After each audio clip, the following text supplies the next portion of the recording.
Trump says Kim Jong-un will regret it fast if he overtly threatens the U.S. North Korea has threatened to strike the waters off the U.S. territory. Gramsci made clear in the call he was asking both sides to scale down the rhetoric and stressed the importance of diplomacy, China's foreign ministry said in a statement.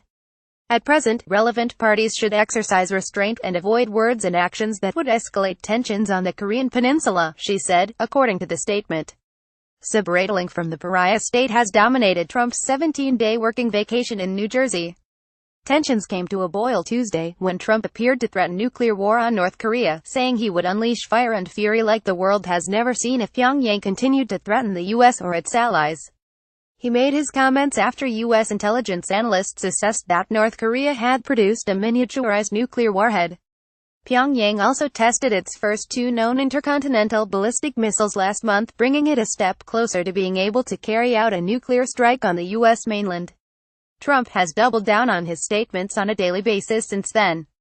On Friday, he said in a tweet that he had military solutions that were locked and loaded at his disposal to use on North Korea.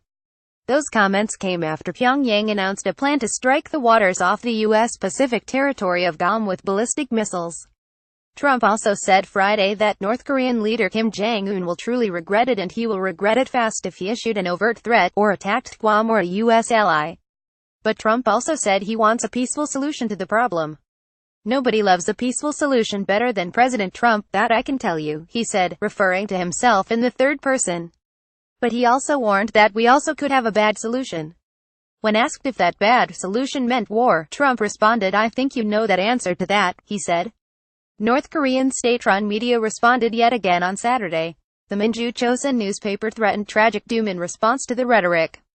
If Trump administration does not want the American empire to meet its tragic doom, they need to be prudent on what they say and how they act, the unnamed author wrote, according to a report by the state-run KCNA news agency.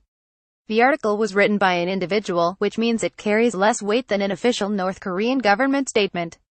Some countries have sounded the alarm over the provocative exchange and have, like China, called for calm. Others have backed Trump and his tough stance. German Chancellor Angela Merkel described the escalation as the wrong answer, while Russian Foreign Minister Sergei Lavrov said it was very worrying.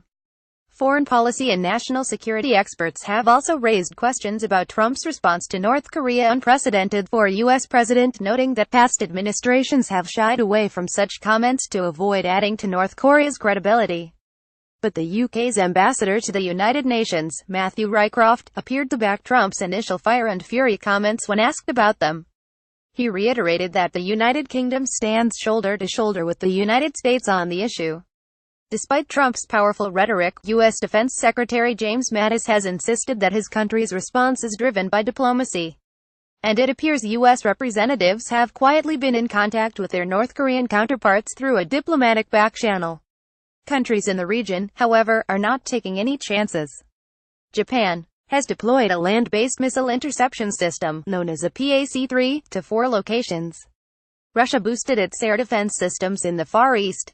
And South Korea's defense minister on Friday called on the military to maintain full readiness to counter provocations from North Korea with powerful force. Washington has put continual pressure on China to use its influence on North Korea to persuade the state to end its provocations. During his call with Xi, Trump informed the Chinese president that he plans to direct his administration on Monday to investigate Chinese trade practices. A senior administration official told CNN, China is North Korea's biggest trading partner and main supplier of energy. But China voted in favor of new U.S. sanctions on North Korea last weekend and says it is in line with the diplomatic community in its desire to see the Korean peninsula denuclearized. The White House confirmed that Trump talked to Xi and said both leaders agreed North Korea must stop its provocative behavior.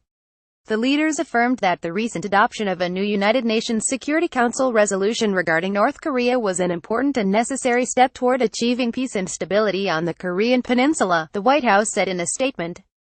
CNN's Faith Karimi, Jeremy Diamond and Sarah Nida Wang contributed to this report.